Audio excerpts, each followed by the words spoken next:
But let's get started in understanding that we're already starting a little bit later than usual, which was intentional. Welcome, everyone. Thank you for joining us tonight for an important conversation about how cancer can impact the relationship between partners or spouses. It's a topic that doesn't get the attention it deserves. My name is Melissa Rosen. I am the Director of Training and Education at Sharsheret.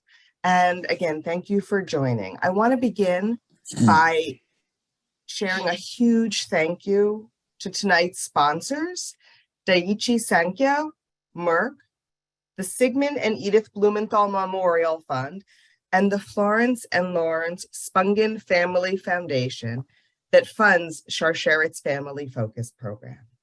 Their generosity allows us to expand our reach, making life a bit better for those impacted by breast cancer or ovarian cancer, including those living at high diagnostic risk, and including caregivers. And thank you tonight to our program partners, Caring Men Global and the Woman to Woman program at Mount Sinai, for collaborating on this evening's program with Sharsheret. To learn more about these really important, wonderful program partners, please check out their websites. The addresses are in the chat box now. And before we begin, as always, I do have a few housekeeping items to share. A reminder that tonight's webinar will be posted is being recorded and will be posted on our website alongside a transcript, but of course, no names or faces will be part of that recording. If questions arise during this evening's presentation, please use the chat box and we'll address them during the Q&A session at the end of tonight's webinar. As a reminder, Sharsheret has been providing telehealth services to the breast and ovarian cancer communities for over 20 years, because cancer is so much more than a physical experience, and tonight's topic is a perfect example of that. Cancer can change a lot of things, including our relationships. As a rule, when we discuss caregivers, Sharsheret has an open door policy. Caregivers can be spouses, friends, parents, adult children, partners, and more. But tonight's webinar is narrower in focus. Tonight, we're specifically exploring how cancer can impact intimate partnerships. Whether you are or your caregiver is, your partner or your spouse, your husband or your wife, tonight is for you. As we move into the webinar itself, I also want to remind you that Sharsheret is a national not-for-profit cancer support and education organization and does not provide any medical advice or, of course, perform any medical procedures. So the advice provided by Sharsheret is not a substitute for medical advice or treatment for a specific medical condition. You should not use the information provided tonight to diagnose or treat a health problem. Of course, always seek the advice of your physician or qualified health provider with any questions you may have regarding your specific medical condition. We are so very fortunate to have our two speakers with us today. Stephen Peck is the founder and executive director of Caring Men Global, which is a 501c3 nonprofit. Steve founded this organization to educate men on how to deal with cancer when it strikes the family. He's a semi-retired corporate executive who has lived through the challenges of caring for his late wife who passed from breast cancer. He brings to the community what he has learned, in addition to all the necessary data needed to be a good caregiver. Breaking down the walls of traditional roles, Steve gives men the tools needed to transition into and persevere as a caregiver. He cultivates empathy and compassion to help those who are directly or indirectly trying to fight their way out of the challenges of a difficult diagnosis. Steve truly reveals how important it is for caregivers to be comfortable in their roles, and that courage, empathy, and powerful advocacy are skills that can be harnessed and developed through the caregiver experience. Steve, thank you for being with us tonight, and the floor is yours. Well, thank you very much, Melissa, and thanks very much for everybody listening. This is a very important topic and one that I hold near and dear to my heart because I experienced it. But to give you a little history about how I formed the organization, we'll go back to when my first wife, unfortunately, was diagnosed with breast cancer. During her period of treatment, I was very active in doing all the research, talking to the doctors, comforting my wife as much as I possibly could, because I wanted to keep her away from the pain of hearing either bad news or worse news. So I was the one involved with kind of being the intermediary between my wife and the professionals that were treating her. During her treatment, I found it was very cumbersome. This was many years ago, very cumbersome to find information about how to really understand the disease and how to treat the patient. So I would go from library to library, and that, it was a period of time when the internet wasn't as robust as it is today. And I found it difficult. And so now we fast forward to COVID times when I had actually time on my hands. I decided to give back to the community what I learned the hard way. And that was to form an organization where men will have a one-stop shop to find all the information they need to be a good care provider. We list in our website all the 10 most common cancers, the various variations of the cancers, and how to treat these cancers. And with that, it gives men the foundation to understand what they're going through in treating a cancer patient. As importantly, we have in our website a caregiving guide. We call it Caregiving 101, which is very important because men really are not, as I say in many of my talks, are not engineered with the DNA that many women have. Now, not all men, but many men. So we want to give men all the tools that they possibly need to be a good care provider.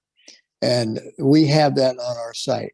We want our site to be known as the place to go to when you hear the words, she has cancer or a loved one has cancer. That's very important. And one of the things that was very difficult for me when I was going through this process was how do you talk to your children? And so we have a blog on how to talk to children. That was the most difficult task I had to perform when my wife was ill. We kept it from the kids for a while. They were very suspicious of something was going on, and I finally had to break the news to them. Very hard. And you have to tell your children it's not their fault. They had nothing to do with the disease that their mother had. But it was difficult for me to explain to the girls what was going on. So we're very optimistic that our site is over time will be the place that men will go to in order to get all the information they need to be a good care provider. We will update the site from time to time as need be. And we look forward to participation from people, not just in the US, but globally. We have analytics that we look at, and we get hits from Singapore, Croatia, Mexico, Canada, Japan, all around the globe. Because as we all know, cancer is not just here in the US, it's a global disease. And we're fortunate to be able to relay this information across the world. So that's kind of the background of what we have. I mean, it's important to understand there's a lot of emotion involved when it comes to dealing with cancer. And many times I just take men off to the corner and I say, step up to the plate. It's time for you to react and hit the ball. And I found many times men really didn't know what to do. So we had to help them and direct them to our site. Many years ago, we had another group where we have men come around the table. And it was very interesting because men were always very quiet. They didn't say anything until the facilitator started asking questions. And then men would open up and the tears would flow on the table. So men need an opportunity to talk and to vent their feelings. And through our process, we allow that to happen. The impact on relationships is crucial. It's a trying period for everybody. It's trying for the male caregiver. It's certainly trying for the patient and all the people around the patient. So it's important to understand the emotion that goes into play when you're dealing with a cancer patient. But we offer all the potential needed opportunity to understand what's important about caregiving on our site at Caring Men Global. And we're improving it every day. We look at it every day. We're expanding out, doing an outreach through social media.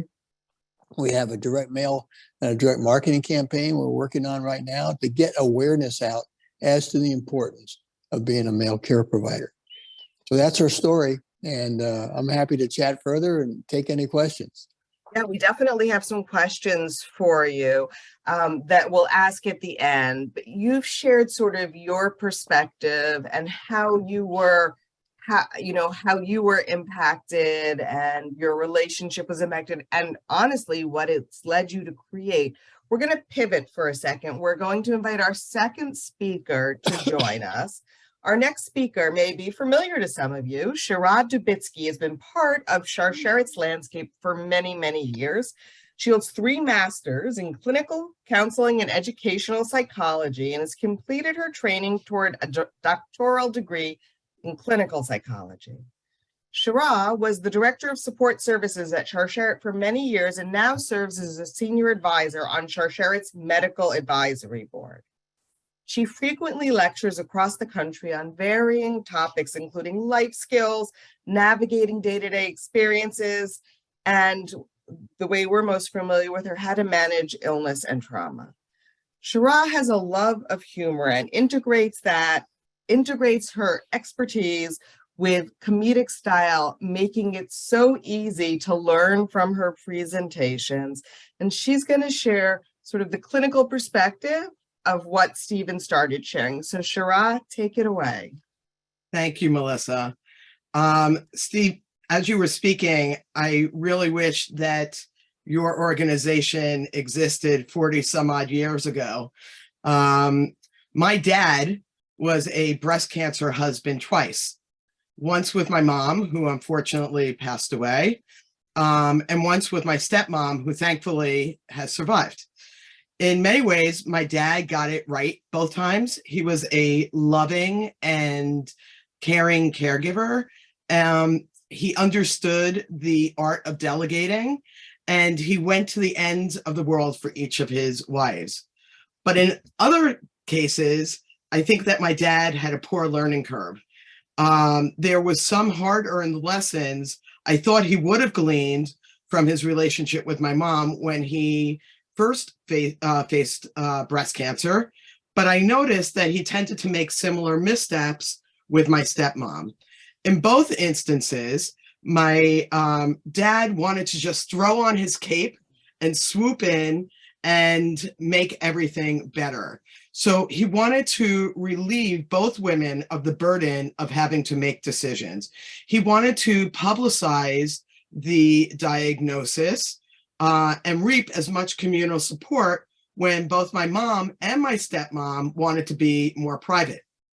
He wore his stress on his sleeve, and in one glance, we were able to see the weight of his pain and the impact that this was having on him. Rochelle Shoret, who started Sharsheret, once remarked that when she would sit in hospital rooms or the waiting rooms in doctors' offices, she imagined on everybody's lap was a cardboard box. And in each cardboard box were the variables that were unique to each woman. So, for example, age of diagnosis, the diagnosis itself, family history, family composite, who was the treatment team, who's the support network, just a few variables. And it's very tempting to peek in somebody else's box, but at the end of the day, it's irrelevant because the variables are unique to each woman. Also, some of the strategies that worked on my mom didn't work so well with my stepmom. And understandably, because they are different women with different coping styles and had different variables in their individual boxes. So anything that I'm discussing today needs to be tailored for your partner. In addition to watching my mom and my stepmom live with cancer. As Melissa mentioned, I've spoken with thousands of women and their partners and family who've called into Sharsheret, and I wanted to share some of the hard-earned wisdom that I learned from them. The moment the woman and her partner hear the diagnosis, it's as if she's been hit and the partner's been hit upside the head by a 2x4. They're both scared. They both begin living like in this future time zone, right? Where they're constantly thinking, what if, and what will be? And they are both, the woman and her partner are creating these narratives about what the future may hold. Women and their partners, they're hearing different things, even when they're sitting in the doctor's office. And so each one is processing the information in the way that they're taking in the information, and therefore decisions may differ based on what they're hearing. So probably, if you're in the situation, you're probably both asking, well, to what degree of detail do I want to know the information? How much information does one partner want versus another partner? You both may be thinking, should we get a second opinion? Which treatment team should we use? How aggressive should we be given the options that we're being told? Who should we tell? How much do we want other people to know? And as Steve said, probably the biggest thing that people worry about is the messaging to the kids. How much outside support do we want to let in? And a woman and her partner are catapulted to these increased feelings of fear and anxiety, and both partners are dazed.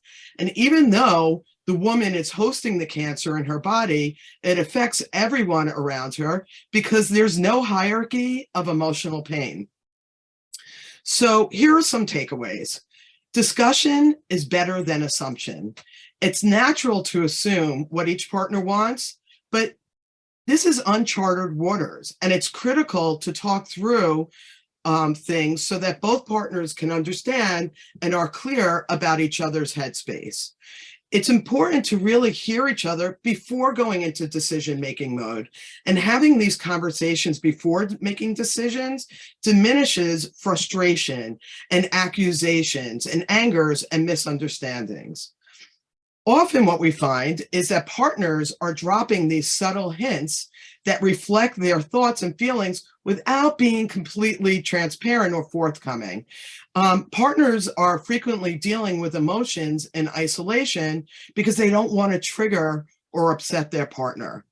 And so I would suggest that when your partner is offering these subtle hints, they may be gently opening a door and inviting you in for a discussion. So seize the moment to clarify and better understand where each partner stands and what they are thinking. Each partner may choose a different strategy on how to move forward in decision-making and in action. But at the end of the day, support her decisions, even if you don't agree. You can certainly voice your concerns. You can share a different perspective, but the person with the cancer is the ultimate decision maker. It's tempting to throw on that cape and know what she needs, but you can only suggest. She will determine what she needs. Sometimes when your partner says something, it's important to read between the lines. So for example, when she says she's fine, or I can go to the appointment by myself, she may not be fine, and she may not want to go to the appointment by herself, but she just doesn't want to put pressure on you, and she doesn't want to feel that you are torn between having to go to work and get things done and be with her. So check in, and verify. When I get in my car, I plug my destination into my Waze. So I check the route and I familiarize myself as to where I will be traveling. As I'm happily driving, I sometimes hear that recalculating noise and I feel anxious. What's the diversion? How far out of the way is Waze taking me? Is it safe? So I'm bringing this up because recalculate is actually part of the cancer journey. The doctors lay out their plans, but it's not uncommon for a plan to change. So I encourage women and families to see recalculating as part of the route, not an exception to the route, right? In 900 feet, turn right on Smith. In 4 miles, make a left on Grand, recalculate, and in 2.1 miles, make a right on Main. And if you are able to expect that there is going to be recalculating, that 2x4 will maybe not have such an impact on you if you don't anticipate it. Both you and your partner will be taking on additional careers. You both become immediate medical students. You take a crash course in cancer and are quickly promoted to intern or resident, where you're expected to make life and death decisions with the supervision of the attending doctor. You become mental health providers, having to make decisions on how to best communicate with each other, with your kids or with your extended family. So how do you keep the home and routines as normal as possible? You need to determine how much of the acting out you see in your kids is related to normal development versus reaction to cancer. You're constantly having conversations in your head. You may feel anger, but it's no one's fault. You may feel guilty about some of your feelings, and then you're hard on yourself for feeling angry. You're having these constant therapy sessions in your head, trying to understand all of this and trying to figure out how to navigate your thoughts and your emotions. Another career is you become researchers, right? You research cancer and cancer treatment. You research different doctors and hospitals. You research communication. You research how to decipher and react to the change in family dynamics. And research can lead you to very scary places sometimes. And in those instances, you need to cross-check with your treatment team. So you may go on the internet and through your research, come up with stuff, but going back to that cardboard box, it may be irrelevant to your situation. So make sure you're checking that out. Also with your kids have access to information. And so you need to, when you are having a conversation with the kids, to say, look, you may start Googling and looking things up, but a lot of the things that you're seeing may have nothing to do with what's going on with mom. So come to us. If we don't know the answers, we'll check it out with our doctors. You become a full-time insurance representative, finding out what's covered, filing claims, filling out forms, and fighting with your insurance company can be a full job in itself. One or both of you become accountants, trying to readjust your finances because sometimes cancer is costly, not just because bills need to be paid, but sometimes cost of transportation and the tolls and the bridges, it starts to add up. You may find yourself doing takeout more often. And you may find yourself taking off time from work, which can also impact your salary. And these can all be very high stressors. In addition to her professional career and her various roles in her private life, she also becomes a firefighter. The cancer is in her body, and it's made up of cells that caught on fire and got out of control. Her healthy cells, together with treatment, are fighting very hard to extinguish the malignant cells. So it's like when you have that firefighter who's protecting his or her own home. It's grueling. There could be smoke inhalation and burns and concern for the safety of others. The level of fatigue that the woman experiences as she tries to put out the fire and extinguish the cancer is beyond exhausting. And as her partner, you will also be putting out fires. As her partner, you're going to be trying out for the cheerleading squad, right? You're going to try to find ways to make her feel more uplifted with peppy words of encouragement. You work hard on trying to say the right things, particularly when she's going through a hard time. And sometimes this can go awry. Most women say that they cringe when they're watching people try so hard to say the right thing, and it can lead to abrasions in the interaction or relationship. Most women, from what I'm hearing, just want their loved ones to say, no matter what's going on, I'm here and I'm by your side. In addition to your career, you may be taking on more household or childcare responsibilities. And again, this is exhausting and overwhelming. Speaking of feeling exhausted and overwhelmed, sexuality and intimacy may take a hit. Your partner may have physical changes from surgery, from treatment, and this may affect her self-image or her self-esteem. And she also may be worrying about how you're going to respond to the changes in her body. And you're probably also worried about your response and trying to cover up your response. And then it just kind of feels awkward and you're both so exhausted from everything that's going on, you may be too tired to even communicate about this or to be social with each other or even to go on dates. I had one woman tell me that her libido was in the freezer and she didn't even feel like taking it out to thaw. With body changes, both individuals in the couple worry how this is going to impact sexuality. And some people are over achievers. So it's not enough that you're feeling tired or overwhelmed or emotionally too spent to engage intimately or emotionally or physically. Now you're adding feelings of guilt to your already full plate because of the changes in intimacy and sexuality. Again, it comes down to communication. It's important to speak with your partner about intimacy and sexuality. Sexuality is not yes to sex or no to sex. There are many ways to connect intimately through touch, through hugging, for example. And sometimes the best dates are sitting on a couch, watching a movie, and eating popcorn. It's really important to recharge. You are also living with cancer. It's just not in your body.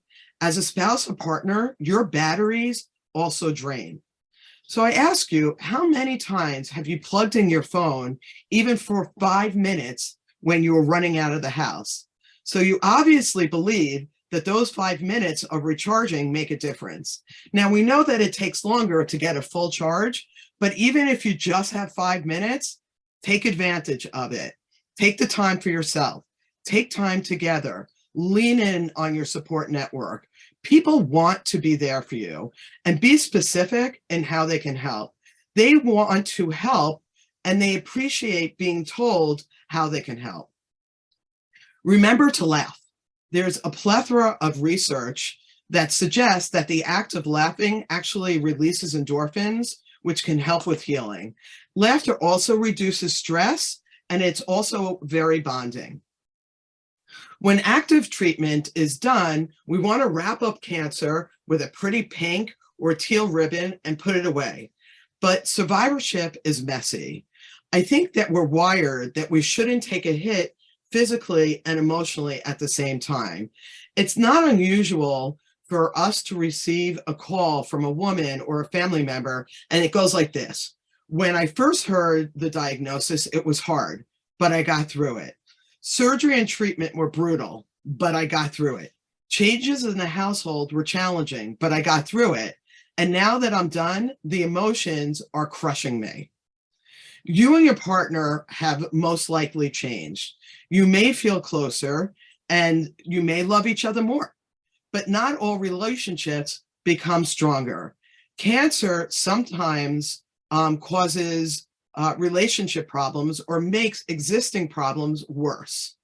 Also, for some of you out there, your wife may be living with cancer as a chronic illness.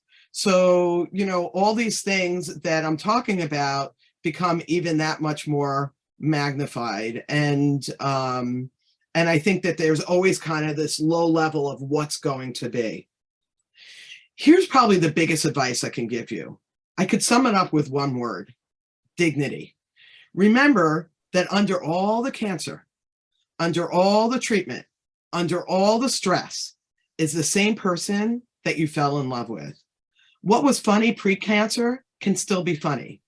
The disagreements that you had pre-cancer can still be had with cancer, and no one has to feel guilty about it. The goal is not to approach your loved one with pity. That's not dignity. People want to go through this with integrity. They don't want to be seen as a cancer patient, just a person with cancer. In the same way that you don't want others looking upon you as poor thing, or to have other people think about your family and refer to that poor family, what they're going through. You want people to treat you how they've always treated you pre-cancer, with dignity, compassion, and really being there for you in the way that you are telling them to be. You're not alone. As Melissa said, and as Steve said, there are organizations out there for you to turn to.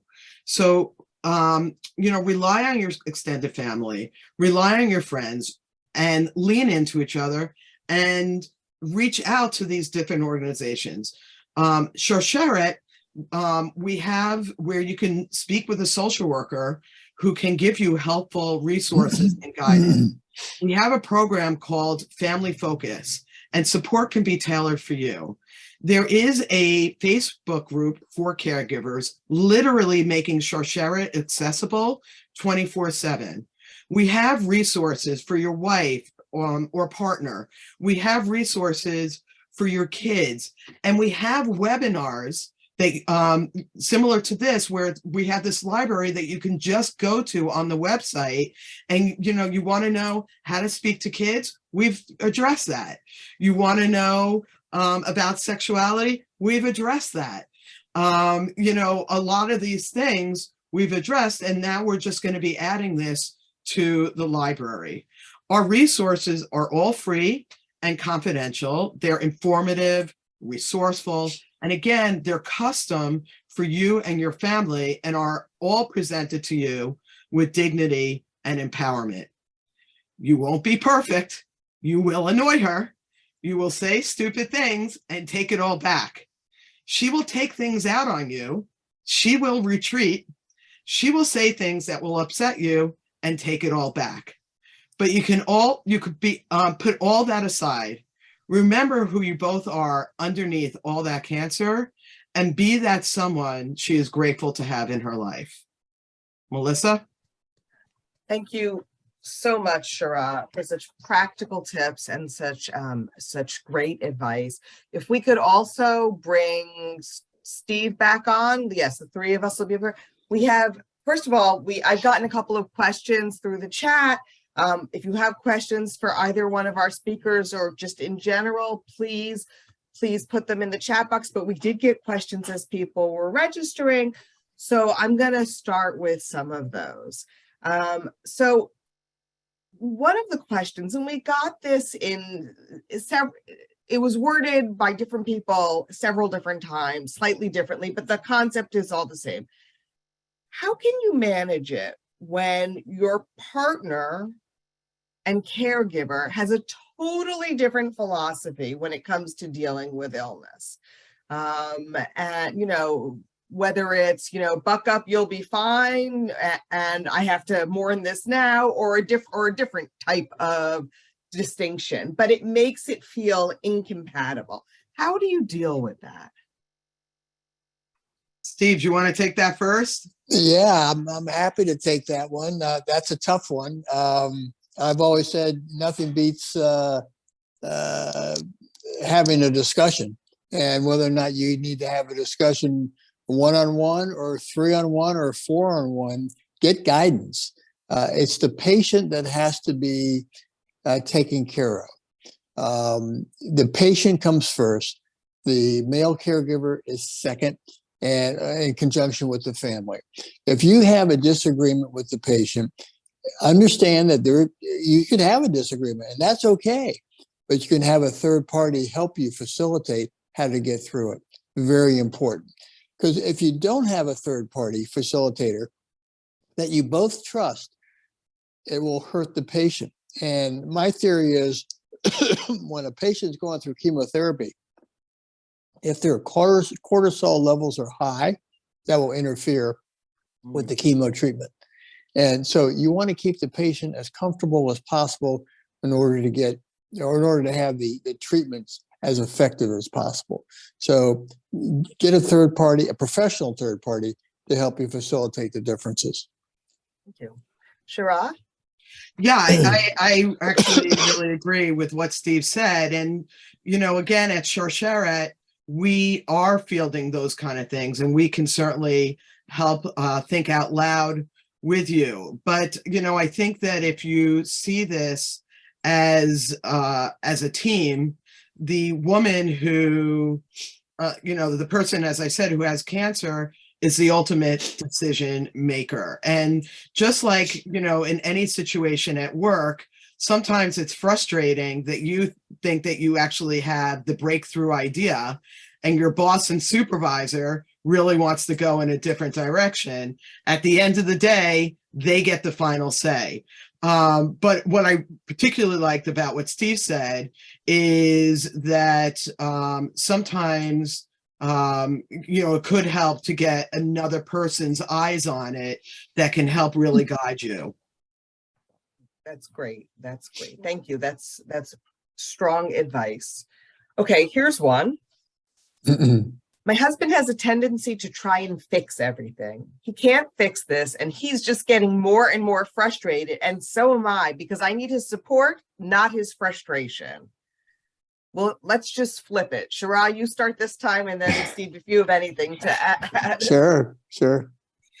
Look, I think there's something really behind the question. So even though the question is about your husband being a fixer, I think the issue is really feeling helpless, right? I think it's so hard to feel helpless. And, you know, and I think that as spouses, we really want to be able to make this better, right? You know, that's kind of what I addressed earlier on with my dad, that I think he just wanted to do anything to make it better. But in some instances, you know, some instances it's fixed through surgery and treatment, and in some instances it's not. And I think to kind of remember that it's coming from a place of love.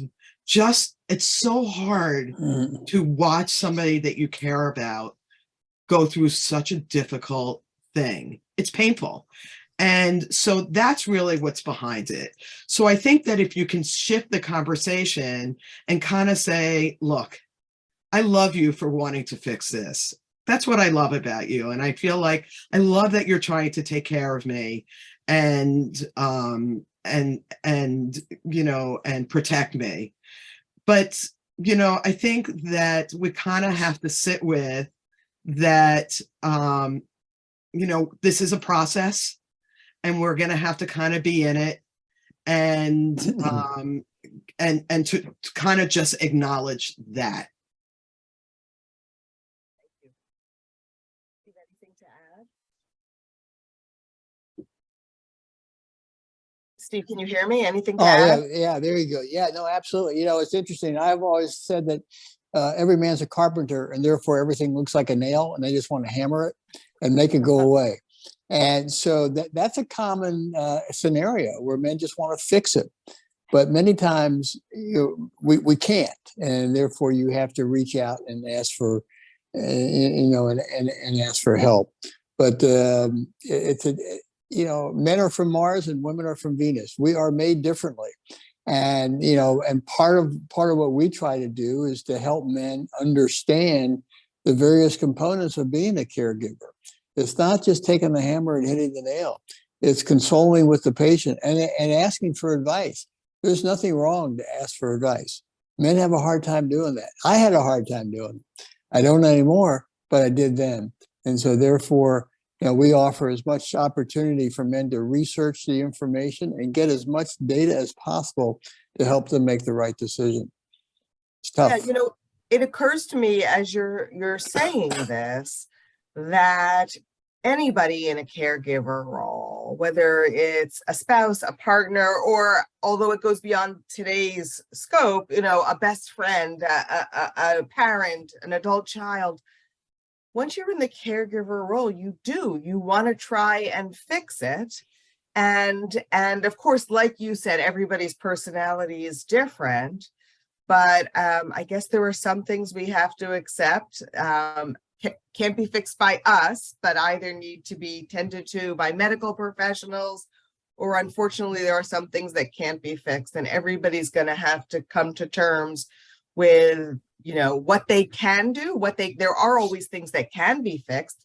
You may not be able as a caregiver to fix it, but you can fix the fact that your loved one needs extra support and you can take care of that, or things like that. So maybe also focus on what you can fix, even if cancer itself isn't one of them. Well, I do. Oh, go ahead, Steve. Men are scared. And, when my wife when the doctor came out of the operating room and said, I was scared. I cried for hours, and I still cry thinking about it. It's tough. Men want to fix it with a hammer. They can't do that. And so therefore you have to reach out for guidance and professional guidance, as well as your friends. For sure. So I'm going to read a question that just came in that follows right along with what you were saying about how everybody's different. So somebody says that he's not like you. He's wired for this kind of thing, for the emotional stuff, and her wife, I'm sorry, I'm reading something right now. His wife actually is very knowledgeable in this topic. And so she's sort of taking care of that on her own. So he feels alone, on standby while she fights. He says, yes, I help as a buffer, as an emotional sounding board for my kids, but feel detached unless she wants me to hold her. And he says, I'm wired for emotional connection and have been holding emotional space for my family, but it's been so disconnecting and I'm not sure if or when it will change again. Any suggestions or words of encouragement? I think it's so important to see that caregivers, men or women, whatever it is, there is a wide range of personalities and fear about illness in general and coping skills. So Shira, let's start with you here and then we'll. Look, I think whether it's the man who's connecting, the partner who's connecting, the wife who's connecting, the patient who's more connected, that I kind of feel like it's not unusual that we see people taking on different things. So, for example, in my relationship with my husband, he tends to be more the worrier, right? And I'm like in a coma most of the time. You would think I should be more upset about things, and I'm not. Right. And I always say that it's a gift that my husband gives to our relationship, because what I've noticed is that when my husband's stress level starts to go down, mine starts to go up. Right. And so I notice, like, when he is worrying less, sometimes I find myself worrying more. And I kind of feel like that's kind of, one of the things I was going to say earlier about the fixer was that in my family, my father, as I said, was very public. My mother wanted to really be more in a bubble. My older brother never wanted to speak about cancer and was just going to go on with the life. I totally was the emotional wreck. And my younger brother was just going to say everything that he wanted to say. And there were times I'm like, oh my God, I can't even believe you said that. But you could be sure that I was listening for the answers to that question. And so anybody looking at us would have thought, wow, this is so disjointed. They're so disconnected. But I can tell you that so many years later, I actually feel that each of us gave a gift to the family. And that's how we lived with metastatic breast cancer. So my dad got us the resources. My mother protected the family. My brother taught the lesson that we have to keep going forward. I was, the carrier of the emotions and was really saying, like, we need to feel something. And my younger brother really was saying everything so that we didn't have to be in our heads. And so I want to look back and say to my family, thank you. Thank each of you for playing the role that you played, and realize that each of us gave a gift to the family so that we could deal with this. So I love that, but it also requires us as caregivers, as patients, as whatever role we are tonight, to kind of rethink the way we're thinking about things. But I think what a great gift to be able to do that. I want to keep moving because we have questions, more questions about different topics, and I want to make sure we get to them. So, all right, do you have any tips, either of you, for restoring an intimate relationship from an emotional, not a physical perspective? But, you know, reconnecting after you've seen your partner as a patient as opposed to a partner. How do you come back together in that partner relationship as opposed to the caregiver-patient relationship? You know, that's a tough situation. And I've had many discussions with many men over time regarding that. And every time I've had those discussions, I've always recommended getting professional guidance on how to pull the couple back together. Again, you know, men are carpenters and everything's a nail, and they can't fix all of this. So it's a matter of communication and getting some guidance from an outside therapist to help pull it back together. Because there was love before the cancer started, and there can be love certainly after all the treatment is completed. Yeah, I agree with that. I think it keeps all coming back to, you know, reach out for help and communication. But I also want to say that a lot of times when people are stuck, I think it's because they're kind of a prisoner of two different worlds, like yes or no. Everything kind of feels absolute. So I think that instead of seeing things as absolute, try to see things more with gradation. Right. So that it may not be fully back to the same level of intimacy that you're used to. But even if, you know, you figure out, again, a little intimacy, and maybe that's one night, you know, having a candlelit dinner, you know, if it's something like that, or if it's going for a walk and holding hands, that sometimes it's a gradation, and kind to, you know, get to know you know, your partner, the woman who has the cancer, is getting used to her new body, and the spouse is getting used to the new body. And just like when you first probably were intimate for the very first time in your couplehood, when it was like, what do you like? What do you don't like? That it's just a matter of kind of showing that person, both emotionally and physically, you know, what you like. And I think, you know, I think that this isn't limited to just people with cancer. I think as couples get older, you know, that they have to re-explore those kind of things, those kind of intimacies, and those kind of physically and emotionally. So, you know, it's something Still that, there? yeah, Same it's something place? that you would be dealing with anyway. Thank you. Okay.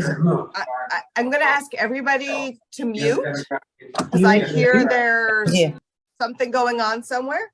Okay. I love this question. I love this question. It is not a question that I expected to get. Not that I shouldn't have. It's wonderful. What is the best way to acknowledge a caregiver? Thank you. You know, thank you and a hug.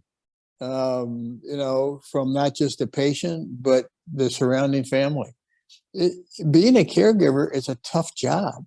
It's you're 24/7, and as we say on our website, in Caregiving 101, you need to keep yourself physically fit, mentally fit. You have to eat right, and you have to rest. Like you're in training. You're in training, yeah, absolutely, and it's game time. You're on the ball field. And it's up to you to make it work as best as you can. But stay healthy. I sometimes think, I'm a survivor myself, and I sometimes think it's harder for the caregivers than it is for the patient. The patient, they're doing everything they need to do to move beyond this experience, and they're busy doing it. But a caregiver's on the sidelines, sort of in that way, and it feels like there's always more that they may feel like they're not doing enough. Right. It's a great question, by the way. I'm so glad you brought it up. You say thank you. We got Veterans Day coming up on Friday. Say thank you to a serviceman for helping the country, and say thank you to a caregiver as well.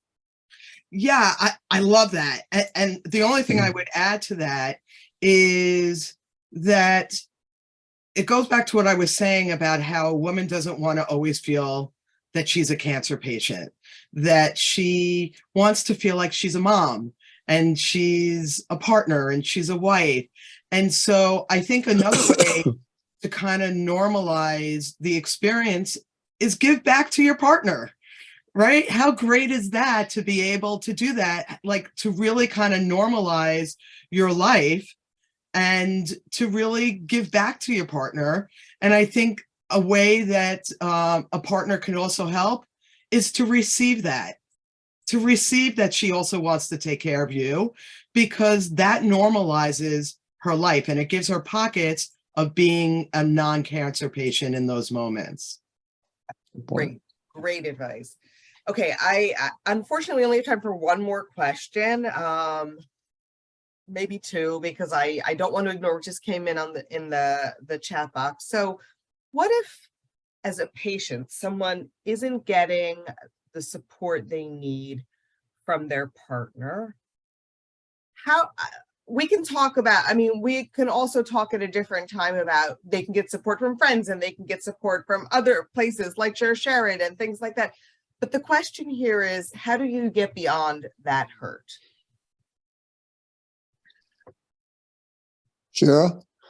Yeah. So, my guess is in those instances, probably dynamics that existed before cancer probably become more magnified afterwards or during.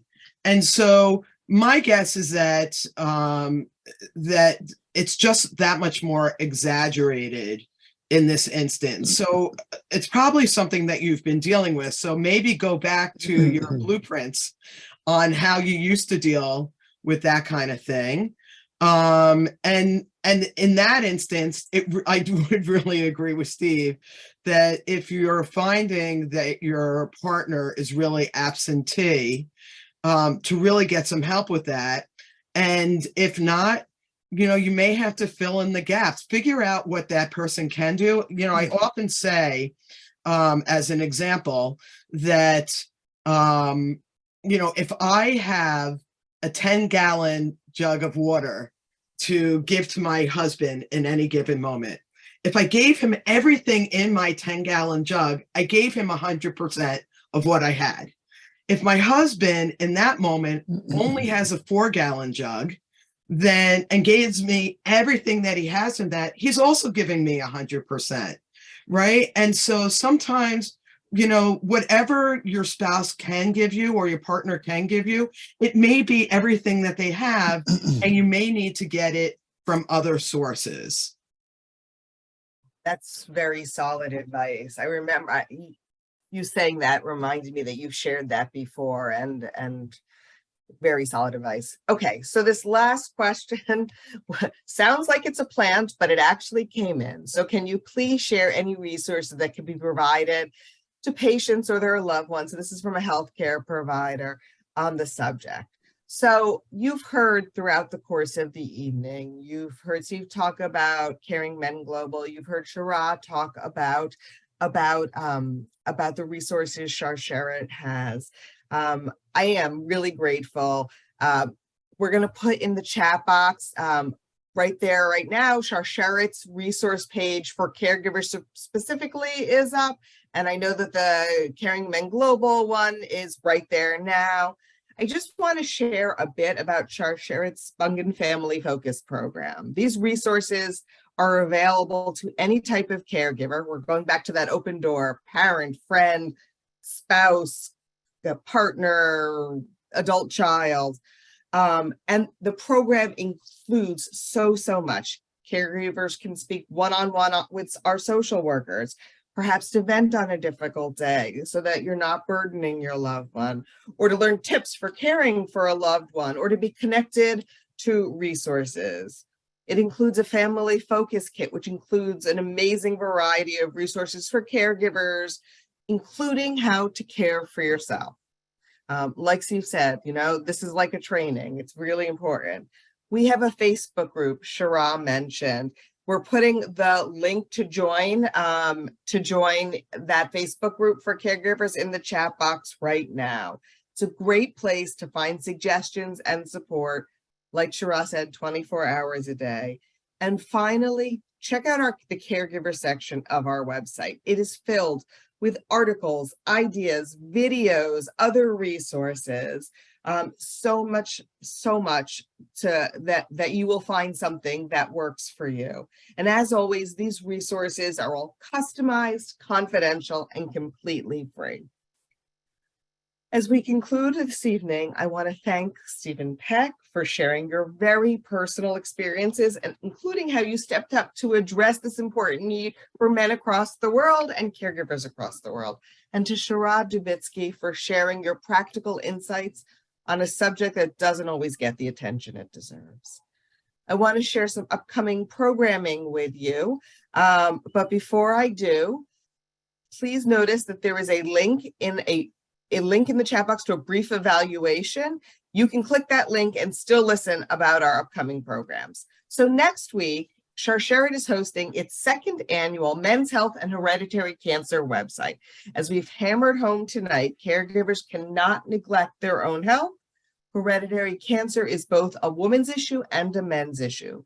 Please join us on November 15th to learn how to be proactive about your own health. Registration link in the chat box now. In the coming weeks, we have webinars scheduled on breast reconstruction and restoring sensation, on biomarkers, and an opportunity to reduce stress through music and movement. Registration is open for all of these on our website. As we conclude tonight, the evaluation link is back in the chat box. Again, I want to thank Shara and Stephen.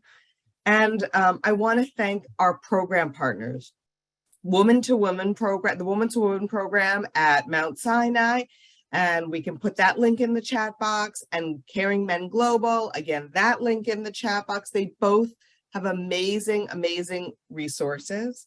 And tonight's webinar sponsors, Daiichi Sankyo, Merck, the Sigmund and Edith Blumenthal Memorial Fund, and the Florence and Lawrence Spungen Family Foundation, responsible for Sharsheret's Family Focus program. Remember that our social workers and our genetic counselor are there for you to answer questions, connect you to resources, and provide support. You can reach our team through the contact information, the email in our chat box now. Thank you for joining us tonight. Have a wonderful evening, and we hope to see you at our coming webinars. Thank you so much. Good night.